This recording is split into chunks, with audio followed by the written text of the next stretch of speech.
DuckDuckGo, the search engine with a funny name that is seriously challenging Google. Gabriel Weinberg built a company and a search engine without compromising its users' privacy. And in this video, we're going to learn how he did it, starting from the very beginning. In 2001, Gabriel Weinberg was 22 years old and had just finished his bachelor degree in physics at MIT. He started a couple of different companies, with the first one being an educational software company called LearnAction. He made a lot of different mistakes with his first companies, and all of them would end in failure. But he learned a lot during the journey, and in 2003 he would create Name Database, his first successful company. Names Database was an early social network company and a way to find old classmates and friends. He used the experience from his old companies to develop and grow Names Database, but with the start and growth of Facebook, the idea of the website kind of became obsolete. He ended up selling the company to Classmates.com for $10 million in 2006. So now Gabriel was 27 years old. For the first time he had a lot of free time and tons of money. So what would be his next adventure? Even though Names Database was a success for Gabriel financially, he felt that the social network field really wasn't his home turf. He didn't feel that passionate about it. So he started looking elsewhere. He started doing a bunch of side projects. He would do multiple projects at the same time and identify the ones he didn't like while continue doing the ones he felt passionate about. The projects he liked the most was the ones who revolved around search. Something that bothered Gabriel was when searching for answers, Google usually weren't able to answer them directly. He would always have to visit a site like Wikipedia or IMDb to find the correct information to his question. This sparked an idea for a tech-savvy guy like Gabriel, for a way to ask a question and have a website with instant answers. He also didn't like the way Google was working with search and having algorithms showing results and working with advertisements. He figured that there was still some holes left to fill in the search engine field. His instant answer website would lay the groundwork for what DuckDuckGo is today. He started development of DuckDuckGo like so many other tech giants in his garage on February 29, 2008. 7 months later, on September the 25th, he released his work to the public through Hacker News and Reddit communities. It wasn't a big launch, but that wasn't what Gabriel wanted. He wanted to get some core users for feedback before going to the masses. The response was pretty impressive, and a lot of people were really impressed of how a one-person army could build such an effective search engine.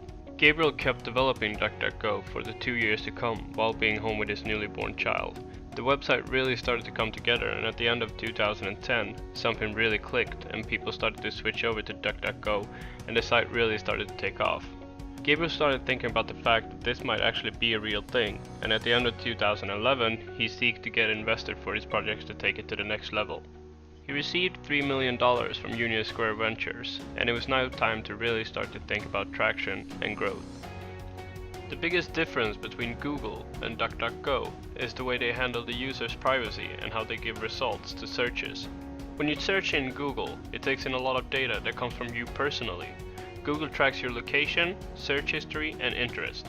It tracks even when you're not actively using their website. It tracks you through your Google Maps, Android phone, and so forth. They then use this data to be able to display the search result that their algorithm think is the most relevant to you. But they also use this to be able to give you advertising that is relevant as well. This is of course one of the biggest selling points for Google when trying to get new advertisers. A company can specify what kind of age, location, or interest a person should have to view their website as a sponsored one.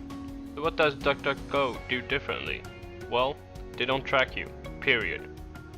They don't care about where you come from or where your location is. They simply match your search with keywords to display the content that you're searching for. That means if I'm in Sweden searching for Mars, I will get the same result as someone from Canada searching the same thing. This is a big deal when it comes to privacy. Another big difference is when visiting websites from my searches.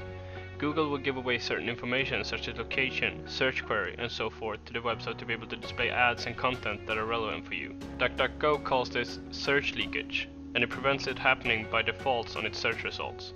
Instead, when you click on a link on the site, it redirects that request in such a way to prevent it sending you search terms to other sites. When starting out, users' privacy was not a central concern. When they stopped tracking users in 2009, it was more a matter of practicality than a principled decision in human ethics. Instead of selling the user data to display ads, they would sell ads upon search keywords.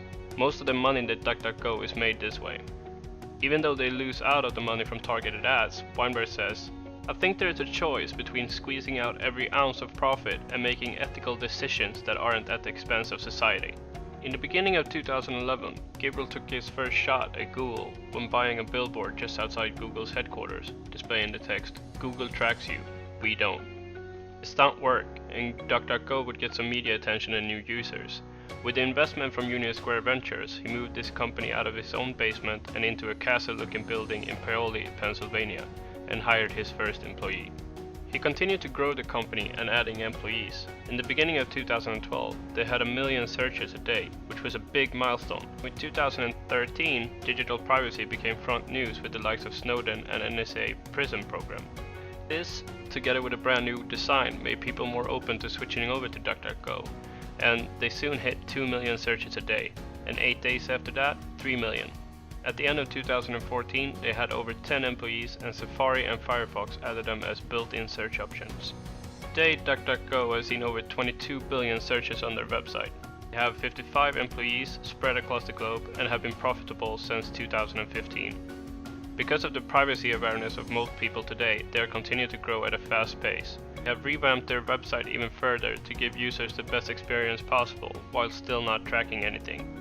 Even though they are far from the likes of Google when it comes to users and daily searchers, they continue to show that they are a force to be reckoned with. And who knows, maybe DuckDuckGo will overtake Google one day. Only time will tell. I really hope you enjoyed that video. If you did, please hit that thumbs up button. If you want to see more of the same content, please subscribe. I will have more videos like this up soon.